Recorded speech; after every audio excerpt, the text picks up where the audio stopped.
Today I'm going over 6 things you should focus on when creating your new branded dropshipping store. Stay until the end of the video and see additional tips I use in my personal business to stand out from the crowd. Hey everyone, welcome to the Ecom Freedom YouTube channel. My name is McCay Rasmussen. I'm a Shopify mentor in the Ecom Freedom course, and I have done multiple 6 figures in sales along my journey as a Shopify seller. Oftentimes, creating a brand from scratch can feel a bit overwhelming and a bit out of reach, which in return can prevent you from taking action and just getting started. I'm here to guide you through the process and to show you what a branded store looks like and easy tips you can use in your own business to take your branding to the next level. Creating a brand from scratch is more than slapping your logo on an Alibaba product and expecting sales to just flow in. In the book, A Brand Gap by Marty Neumeier, he states, a brand is a person's gut feeling about a product, service, or company.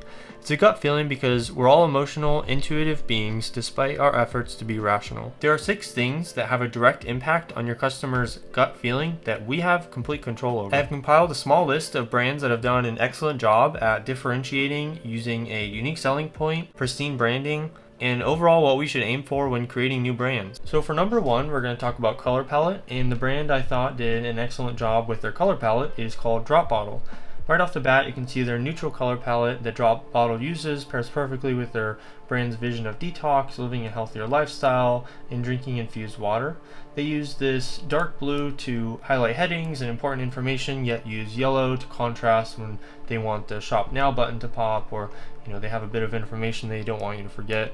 So a few things and tools that I use when picking color palettes are websites like adobe.color, and it's just color.adobe.com. You can essentially create your own, just dragging these 5 little dots, and it gives you 5 colors that work well with each other and give you a nice palette. And you can also click the Explore tab and just type in any color you want, and it will just give you more palettes to choose from. Another tool I like to use, shout out to Josh, is called Coolors, Coolors. And essentially this website's cool because you can just come on here and smash the space bar, and it gives you a ton of different color options that go well with each other.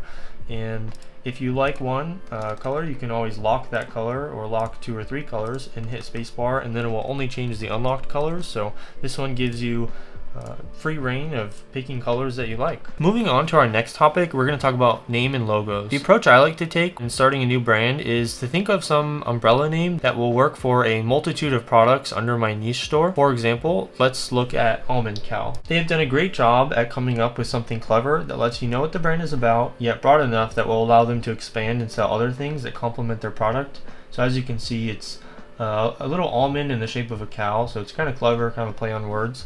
But it's also not too specific in the sense that they can still sell other products like this cleaning brush, like a jug, ingredients to go in their device. So just keep that in mind when you're thinking of a name, rather than going to the Alibaba listing and naming your brand like milknutmakerdevice.co or something that's just so specific that it kind of limits your reach, and you really got to be thinking about like 3 to 5 years in the future. When thinking of brand names and logos, there are a few tools that will help you, like Shopify Name Generator, which is great because you can just put in whatever word you want and it will just generate names for you. There's also Hatchful by Shopify, which will help you create a logo, and it's pretty helpful. In addition to Fiverr, which, to be honest, you don't need to spend an arm and a leg getting a logo. Typically, my approach is just buy a bunch of $5 orders, and that way I have a wide variety of options to choose from. Most of the time, I just create all my logos on Canva. It's easy to use, and I like what I'm able to come up with. Moving on to number 3, which is slogan. This will be 1 to 2 lines that state what your unique selling point is and how you're different from others on the market. For this example, we're going to look at this brand called Caraway, and I just recently got an ad for them, and to be honest, I didn't even know I needed new pots and pans until I saw this ad.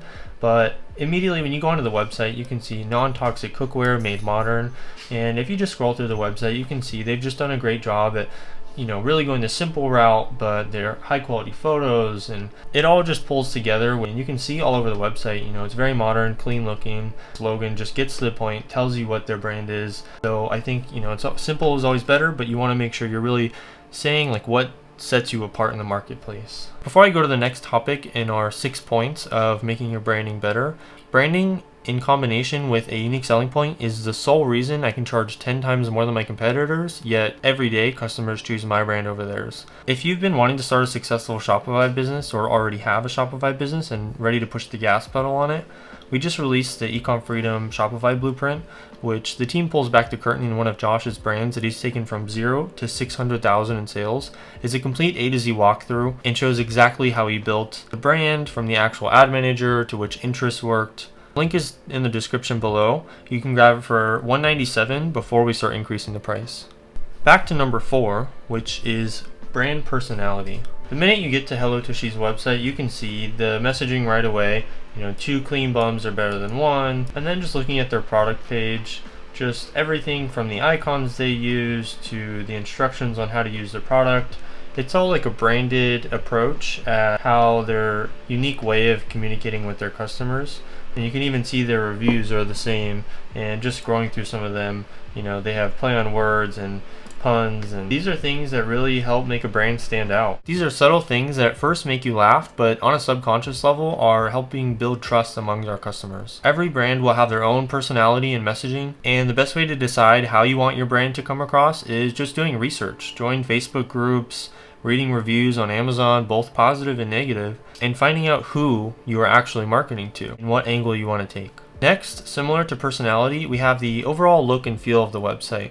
Now, the perfect brand I thought to showcase for this would be Final.co. I chose Final Straw as I feel like they've done an amazing job at being able to communicate to their customer what is special and unique about their brand, plus what their unique selling point is. You can see they put a lot of thought into the small details and things like the name of their straw color being, specially named. Instead of just gray, it's shark butt gray, or for teal, it's sea turtle teal, and healthy coral for this color. And when combined with all the other elements, help assemble this one-of-a-kind brand. Last but not least, I wanted to talk about website fonts. As you can see from all the brands we've looked at today, they all have one thing in common. That's congruency. You should be using 2 fonts total, 1 for headlines and 1 for body sections. Otherwise, it starts to look really unprofessional. I chose Pillowcube. Here's a great example, just bolding the same font rather than switching it up.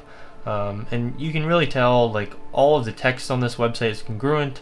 You can tell it's the same font and it's easy on the eyes. So just keep this in mind. Use 1 to 2 fonts and keep it simple. I also really like that Pillowcube has taken something normal like a pillow and created their own twist on it, which just shows again how finding unique selling point can create a blue ocean market for yourself. The 6 stores we just looked at are all great examples of what you should aim for in your branding when you're creating your store. In addition to the 6 points we just went over, a few extra things I like to do in my business that help set me apart. Things like personalized emails. So there's the Shopify app that has a little panda on it.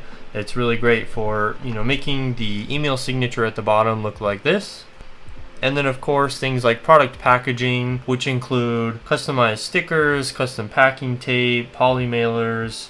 I usually get these things from a website called Sticker Mule, but it's just an added touch for your customer experience, for the unboxing moment and getting those extra stickers. It can really make the difference in your overall brand. That's it for this video. Thank you for staying until the end. Comment below what tip you thought to be most useful, and remember to like and subscribe to see more videos like this.